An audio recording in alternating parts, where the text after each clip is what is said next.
Good afternoon, Belize. It's midday and you're tuned into the news at noon, where we bring you the latest updates from around the country. I'm Isana Cayetano and here's what's making headlines today. Dismissal overturned. Belize Advisory Council rules in favor of former police officer. Transport Department cracks down on moving houses in daytime. Devilfish invasion threatens Belize's rivers. Belize secures shrimp export deal with Taiwan after years of negotiation. And Tanisha Vernon rolls out Belize's first solar tuk-tuks. These stories are coming up in just 1 minute.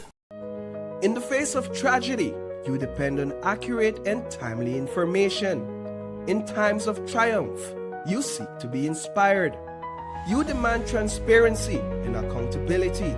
Your desire is to know and to understand, to be heard and seen. I take pride in telling stories that safeguard communities. Your dedication and success live on through these reports. Getting to the truth is my duty. My unwavering commitment is to tell the stories that matter the most to you. I am News 5.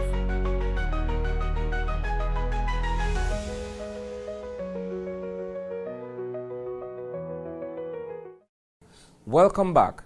In a landmark decision, the Belize Advisory Council has sided with former police officer DeAndre Reed, overturning his dismissal from the Belize Police Department.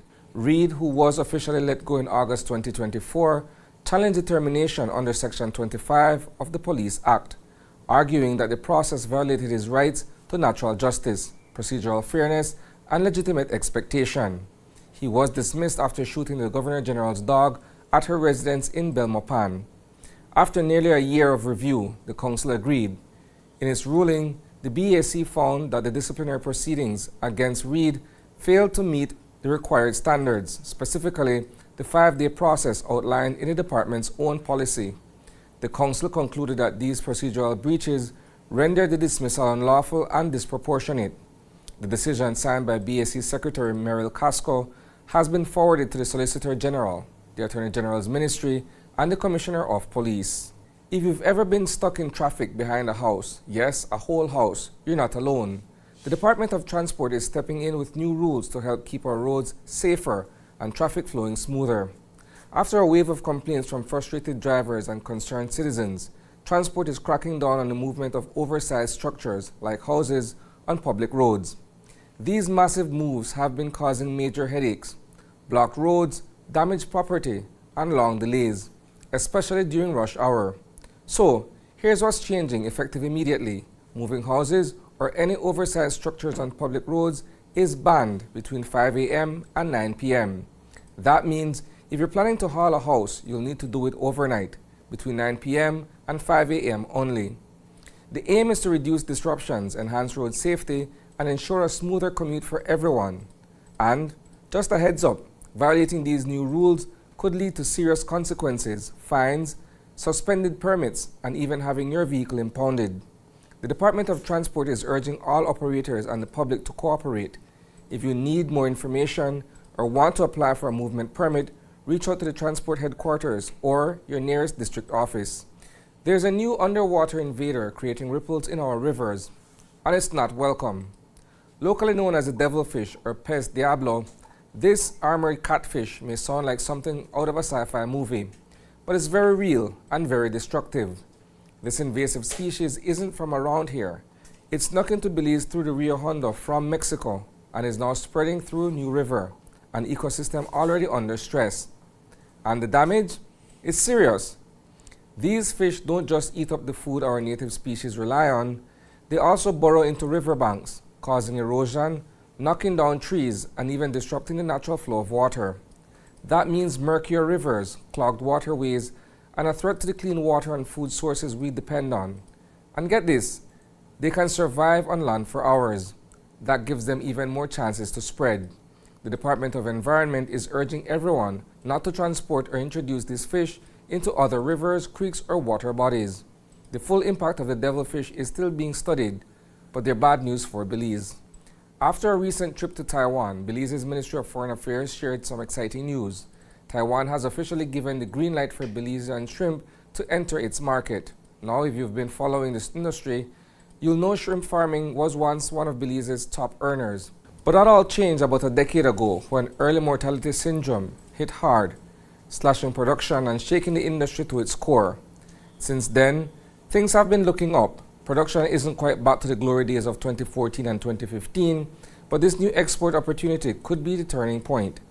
We caught up with Beresford Codd, senior trade economist at the Ministry of Foreign Trade, to talk about what this deal means for Belizean shrimp and the potential ripple effects for the economy. This work to open the Taiwanese market commenced over 3 years ago through our relationship with Taiwan that was strengthened under the Economic Cooperation Agreement that Belize and Taiwan signed, which came into effect in 2022. We recognize as a government that one of the key industries where there is significant potential is in the shrimp and aquaculture sector. As you may know, shrimp was one of the major industries in Belize maybe about a decade ago, but due to early mortality syndrome, the industry has taken a bit of a nosedive with production. So we looked at it as an opportunity to tap into a new market that can help to revive some of the production shortfalls that have happened in Belize over the last decade and bring us back to prominence, this very high potential shrimp industry. It turns out that Belize's shrimp deal with Taiwan wasn't cooked overnight. Senior trade economist Beresford Codd says this export agreement has been simmering for the past 3 years, and it took a lot of behind-the-scenes work to get it just right. A key player in making it happen is the Belize Agricultural Health Authority, BAHA.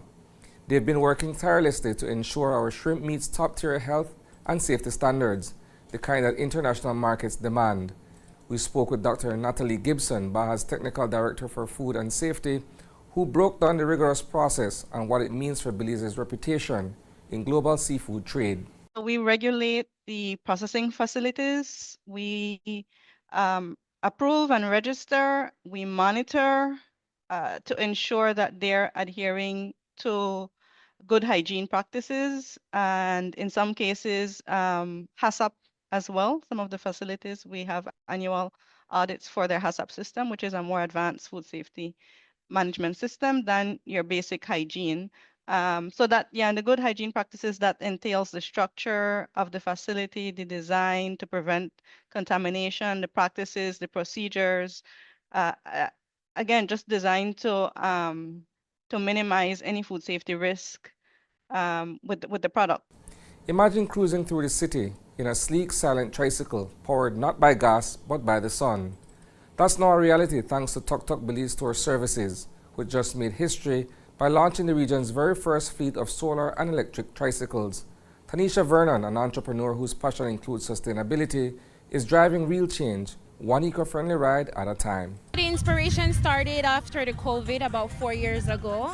I'm an avid traveler, and we had a death in our family, and so we visited Petén, Guatemala, and they had the traditional old school tuk-tuks, and for that split second, we were mourning and we were going through our loss, but I felt so much joy driving and riding, just nothing special about it, but for me it had given me a feeling that lived on for a moment, and I'm like, how can I bring something like this to Belize?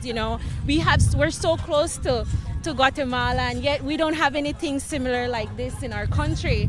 And after that, I did my research, and I was lucky to find a manufacturing company that could have customized it in a more environmental friendly way. That's a wrap for the news at noon, but don't worry, there's plenty more coming your way at 6 p.m. We'll dive deeper into these stories and more. In the meantime, visit greaterbelize.com and follow us on Facebook for real-time updates. And don't miss Open Your Eyes tomorrow morning for fresh takes on today's headlines. Thanks for tuning in, Belize. Stay informed, stay inspired, and have a fantastic afternoon.